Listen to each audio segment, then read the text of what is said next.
ये हैं लीबिया के साबिक जनरल मुअम्मर कदाफी, जिनको इन्हीं के लोगों ने सड़कों पर घसीट कर बेदर्दी से मारा था। उनकी लाश गटर के एक पाइप से मिली थी। आपको ये सुनकर बहुत हैरानगी होगी कि इस शख्स ने कोई भी जुर्म नहीं किया था, ना ही करप्शन की थी, ना ही गद्दार था, बल्कि उसका शुमार तो दुनिया के बेहतरीन लीडर्स में होता था। कदाफी के दौरे हुकूमत में लीबिया के अंदर बिजली, गैस, पानी बिल्कुल मुफ्त थे।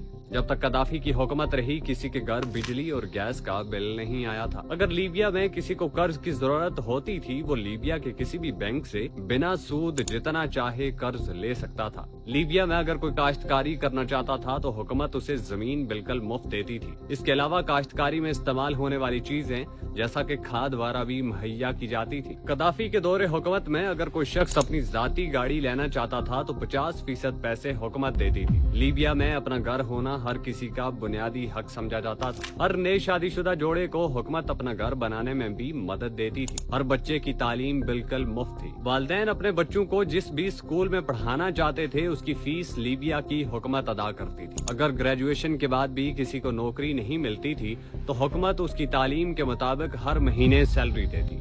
दूसरे मुल्कों को तेल बेचकर गवर्नमेंट को जितना भी मुनाफा होता था उसका एक मखसूस हिस्सा हर महीने हर शहरी के बैंक अकाउंट में आता था। लीबिया के लोगों का स्टैंडर्ड ऑफ लिविंग आजकल के तरक्की याफ्ता मुल्कों से कहीं ज्यादा बढ़कर था। लेकिन इन्हीं लोगों ने जनरल कदाफी को सड़कों पर घसीट कर मारा और आज लीबिया किसी जहन्नम से कम नहीं है। लीबिया में बेतहाशा बागी जमातें मौजूद हैं। हर तरफ कत्लो गारत, हर तरफ बमबारी हो रही है। आज तक बमबारी में हजारों शहरी मारे जा चुके हैं और लीबिया की इकॉनमी तो बिल्कुल तबाह बर्बाद हो चुकी है। अब सवाल ये है कि अगर कदाफी इतना अच्छा लीडर था और लोग इतने खुश थे तो लोगों ने कदाफी को इस बेरहमी से क्यों मारा? जनरल कदाफी की मौत की पहली वजह तो ये है कि वो अमेरिका को नहीं मानता था।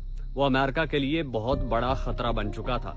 कदाफी अपने अक्सर इंटरव्यूज में कहा करता था कि अब वक्त आ चुका है हम सब मुसलमान इकट्ठे हो जाएं, वरना फलस्तीन, शाम और इराक के बाद एक एक करके हम सब की बारी आने वाली है। अमेरिका और बाकी दुश्मन मालिक एक एक करके हम सब को तबाह बर्बाद कर देंगे। कदाफी अक्सर कहा करता था कि अगर मुझे मारा गया तो लीबिया पहले जैसा नहीं रहेगा।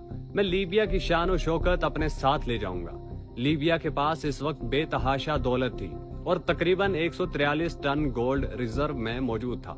इसके अलावा तेल जो पूरी दुनिया में यूएस डॉलर्स में बेचा जा रहा था अब दीनार में भी बिकने लगा था। मुस्तकबिल में उसका इरादा था कि अफ्रीका में गोल्ड दीनार की एक करेंसी जारी की जाए और सारी ट्रेड उसी करेंसी में की जाए और फिर आहिस्ता आहिस्ता सारी ट्रेड्स इसी करेंसी में शुरू हो जाती, जिससे फ्रांस का कंट्रोल इन सारे मुल्कों से खत्म हो जाता। अब अमेरिका को ये डर था कि मुस्तकबिल में हमारे लिए ये शख्स बहुत बड़ा खतरा बन सकता है।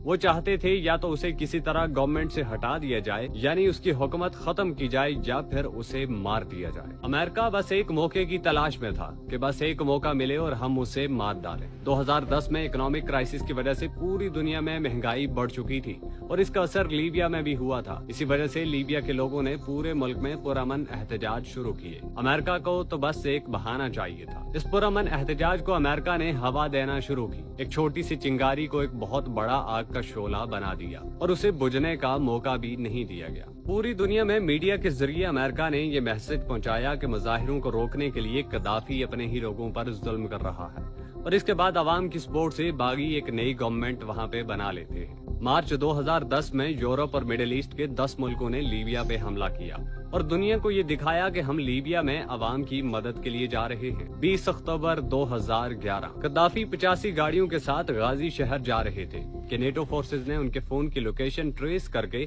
उन पर ड्रोन हमला किया, जिसमें उनके काफिले को तो बहुत नुकसान पहुंचा था, लेकिन कदाफी खुद बच गए थे। वो अपनी जान बचाने के लिए एक बड़े पाइप में घुसे, लेकिन बागी तब तक उन्हें देख चुके थे। उन्होंने इसको बाहर निकाला और बहुत ही बेदर्दी से उसको मारना शुरू कर दिया। जनरल कदाफी अपने चेहरे से खून साफ करते हुए बस यही कह रहे थे कि खुदा इस जुल्म की इजाजत नहीं देता। मेरे बच्चों, तुम्हें नहीं पता कि क्या सही है और क्या गलत। ये लोग तुम्हें तबाह करने के लिए तुम्हारा साथ दे रहे हैं। लीबिया के लोगों ने इसकी बात नहीं सुनी और बेरहमी से गोली मारकर उसे कत्ल कर दिया गया।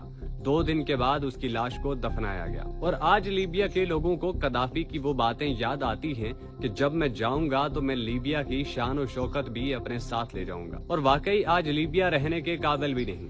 दुनिया भर के दहशतगर्द और बागी लीबिया में मौजूद हैं। लीबिया में शायद ही कोई ऐसा फर्द हो जिसने अपना फैमिली मेंबर खोया ना हो। اور آج لیبیا کے لوگ رو رو کر قذافی کو یاد کرتے ہیں۔ یہ تھی میری آج کی ویڈیو، اگر آپ کو پسند آئی ہے تو فالو ضرور کریں۔